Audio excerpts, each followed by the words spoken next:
So usual గా ఇప్పుడు ఏంటంటే అందరూ సేవింగ్స్ బదులు ఇన్వెస్ట్ చేస్తున్నారు. ఇప్పుడు అందరూ కూడా సేవింగ్స్ మానేసి మనం చూడండి పెడుతుంది నెలలో 1000 రూపాయలు అంటే మొత్తం మనం పెట్టింది ఎంత అంటే 3,60,000 రూపీస్. ఓకే. మొత్తం ఈ 10 years లో మనం పెట్టింది మన కాంట్రిబ్యూషన్ ఎంత అంటే 3,60,000 రూపీస్. కానీ మనకు వచ్చింది ఎంత అంటే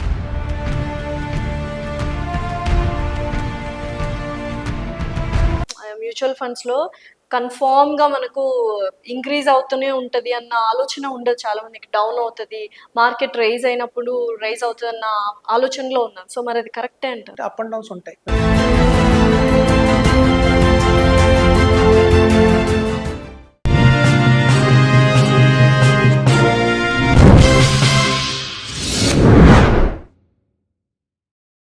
హాయ్, హలో, నమస్తే, welcome to our channel. So ప్రస్తుతం మనతో పాటు స్టూడియోలో ఉన్నారు ఫైనాన్షియల్ అడ్వైజర్ చక్రధర్ గారు. నమస్కారం అండి, ఎలా ఉన్నారు? బాగున్నారు మేడం మీరు? నేను కూడా చాలా బాగున్నాను. సో యూజువల్గా మ్యూచువల్ ఫండ్స్ లో ఏదైనా ఇన్వెస్ట్మెంట్ లో నిబంధనలు ఉంటాయి, rules and regulations, set of rules and regulations ఉంటాయి. అలా మ్యూచువల్ ఫండ్స్ లో నిబంధనలు ఏంటి? ఇందులో మెయిన్ గా వచ్చి బేసిక్ గా ఏం పెద్దగా నిబంధనలు లేవండి. సింపుల్ ఏంటంటే 1 year హోల్డ్ చేయాలి. 1 year లో కనుక మనం విత్డ్రా చేస్తే ఎగ్జిట్ లోడ్ అనేది ఉంటుంది 1% అని కొన్ని మ్యూచువల్ కంపెనీస్ తీసుకుంటున్నాయి. మనం ఎస్ఐపి వేస్తాం, మీరు చెప్పినట్టుగా ఎస్ఐపి వేస్తాం, లేదా లంసంగా 1 lakh ఇన్వెస్ట్మెంట్ చేస్తాము. వేసిన 1 lakh ని 1 year లోపు కనుక మనం తీసేస్తే విత్డ్రా చేస్తే 1% ఎగ్జిట్ లోడ్ ఉంటుందండి. అంటే లక్షకి 1000 రూపాయలు పెనాల్టీ ఉంటుంది. అదర్ దాని మనకి పెద్దగా లేవండి, పెద్దగా కండిషన్స్ అని. ఓకే. సో మ్యూచువల్ ఫండ్స్ లో టాప్ 5 ఇన్వెస్ట్మెంట్స్ ఏదండి? సో దట్ అందరూ వేయొచ్చు అందులో, ప్రతి ఒక్కళ్ళు. అంటే మిడిల్ క్లాస్ దగ్గర నుంచి below average middle class, average middle class and above average middle class దగ్గర నుంచి అందరూ వేయొచ్చు, హ్యాపీగా ఉంటుంది, సేఫ్ అండ్ సెక్యూర్డ్గా ఉంటుంది అనే ఇన్వెస్ట్మెంట్స్ ఏంటి మ్యూచువల్ ఫండ్? యాక్చువల్గా ఫస్ట్ ఆఫ్ ఆల్ ఏంటంటేనండి, చాలా మందికి ఉన్న మైండ్లో కన్ఫ్యూజన్ ఏంటంటే మ్యూచువల్ ఫండ్స్ మనం పెడతాము, బాగానే ఉంది, ప్లాన్ బాగుంది, ఎగ్జిక్యూషన్ చేస్తే చాలా బాగుంది, రిటర్న్స్ కూడా బ్రహ్మాండంగా వస్తాయి, అర్థమైంది. కానీ బోర్డు తిప్పేస్తే రేపొద్దున మనం ఇన్వెస్ట్మెంట్ చేసుకుంటూ వెళ్తాం, 5 years తర్వాత వాళ్ళు బోర్డు తిప్పేస్తే అన్న ప్రాబ్లం చాలా మంది మైండ్లో ఉంది. ఎందుకంటే చిట్ ఫండ్ కంపెనీస్ చాలా చూసారు వాళ్ళు అలాగా. అయితే ఏంటంటే మన గవర్నమెంట్ చాలా స్ట్రాంగ్గా ఉందండి ఇట్లాంటి విషయంలో కూడా. మన central government SEBI, security exchange board of India, వాళ్ళు చాలా చాలా స్ట్రాంగ్గా ఉన్నారు. ఎటువంటి నష్టం కూడా జరగకూడదు ఒక ఇన్వెస్టర్కి అని చెప్పి ఈ మ్యూచువల్ ఫండ్ని ఫామ్ చేసేటప్పుడే దాని కంపెనీ కింద ఫామ్ చేయరండి, ట్రస్ట్ కింద ఫామ్ చేస్తారు. Mutual fund is a trust. Trust అన్న వర్డ్ ఎక్కడ ఉందంటే దానికి బోర్డు తిప్పటం అనేది ఉండదు, డెత్ అనేది ఉండదు, అది వన్ మ్యాన్ షో కాదు. సో అలా మనకు ట్రస్ట్గా ఫామ్ అయినాయి.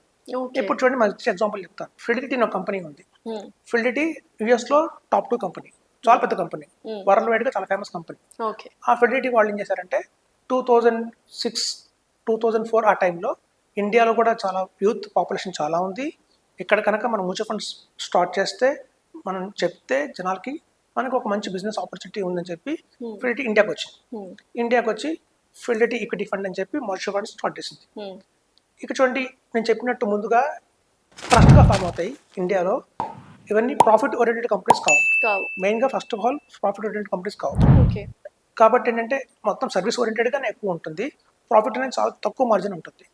సో వాళ్ళు ఇండియాకి వచ్చినప్పుడు ముందు యాడ్స్ ఇవ్వాలి కదా, టీవీలో యాడ్స్ ఇవ్వాలి, కట్అవుట్స్ పెట్టాలి, మార్కెటింగ్ చాలా చేయాలి. చాలా ఎక్స్పెన్సెస్ పెట్టారు, చాలా ఎంకరేజ్మెంట్గా చాలా చాలా వాళ్ళకి స్పీచెస్ ఇచ్చారు, కార్పొరేట్స్కి వెళ్ళి అక్కడ కొన్ని కండక్ట్ చేశారు, చాలా ఎంప్లాయీస్ని పెట్టుకున్నారు, చాలా చేసినా కూడా మనలో ఇంకా ఏంటంటే అభద్రత బాగుండేది.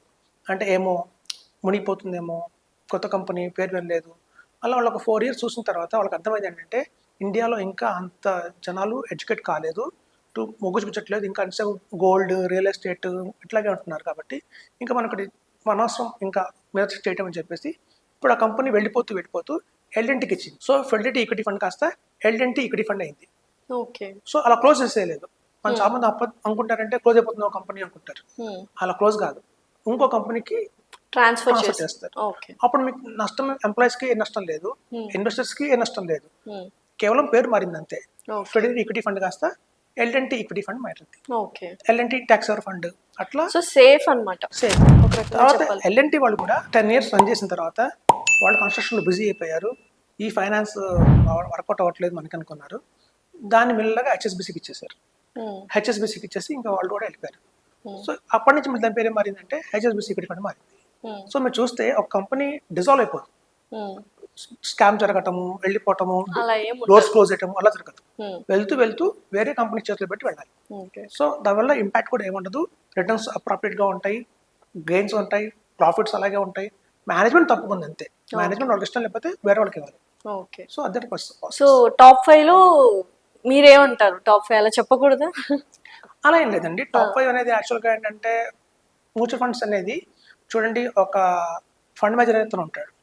బేసికల్గా ఏంటంటే ఇప్పుడు మనం ఫిక్స్డ్ డిపాజిట్ వేసామనుకోండి, స్టేట్ బ్యాంక్ ఆఫ్ ఇండియాలో ఎఫ్డి వేస్తే కన్యాకుమారిలో కూడా 6% రేట్ ఆఫ్ ఇంట్రెస్ట్ ఉంటుంది, ఢిల్లీలో 6% రేట్ ఆఫ్ ఇంట్రెస్ట్ ఉంటుంది, కాశ్మీర్లో 6% రేట్ ఆఫ్ ఇంట్రెస్ట్ ఉంటుంది. ఇక్కడ ఎక్కడ మనకు రేట్ ఆఫ్ ఇంట్రెస్ట్ మారదు, స్టేట్ మారినప్పుడు కానివ్వండి మారదు. అలాగే పీపీఎఫ్ కావచ్చు, ఎల్ఐసి పాలసీ కావచ్చు, ఏదైనా సరే యునానిమస్గా మొత్తం ఇండియా అంతా ఒకటే ఇంట్రెస్ట్ నడుస్తుంది. కానీ మ్యూచువల్ ఫండ్స్ అలా కాదండి, ఇక్కడ క్యాలిబర్ ఉంటుంది. అంటే ఫండ్ మేనేజర్ యొక్క తెలివితేటల మీద డిపెండ్ అయ్యి ఉంటుంది. ఒకటే స్టాక్ మార్కెట్, హెచ్డిఎఫ్సి వాళ్ళు ఒక 19% రిటర్న్ ఇస్తే ఎస్బీఐ వాళ్ళు 16% రిటర్న్ ఇస్తారు, టాటా వాళ్ళు 13% రిటర్న్ ఇస్తారు. సో ఇక్కడ ఫండ్ మేనేజర్ ఒక తెలివితేటలు బట్టి కూడా మన రిటర్న్ మారుతుంది. కాబట్టి ఇవాళ మనం ఏది టాప్ 5 చెప్పడం కష్టం, ఎందుకంటే టాప్ 5 మారిపోతూ ఉంటాయి. ఇవాళ టాప్ 5 మళ్ళీ రేపు కంటిన్యూ అవుతుందని గ్యారంటీ లేదు. కాబట్టి ఇందులో ఒక అడ్వైజర్ మీకు ఎవరైతే 20 years ఆఫ్ ఎక్స్పీరియన్స్ ఉంటుందో, వాళ్ళు ఆల్రెడీ చాలా అప్ అండ్ డౌన్స్ చూస్తుంటారు మార్కెట్లో, చాలా కంపెనీస్తో అసోసియేట్ అయి ఉంటారో, వాళ్ళకి ఆ లోటుపాట్లు తెలుస్తాయి. కాబట్టి ఏ కంపెనీ ఎట్లాంటి టైంలో పనిచేస్తుంది, అందులో బ్యాక్ ఎండ్లో ఎవరున్నారు, ఫండ్ మేనేజర్ ఎవరు, అంత త్వరగా నాలెడ్జ్ ఉంటుంది. కాబట్టి వాళ్ళ గైడెన్స్ తీసుకొని విషయం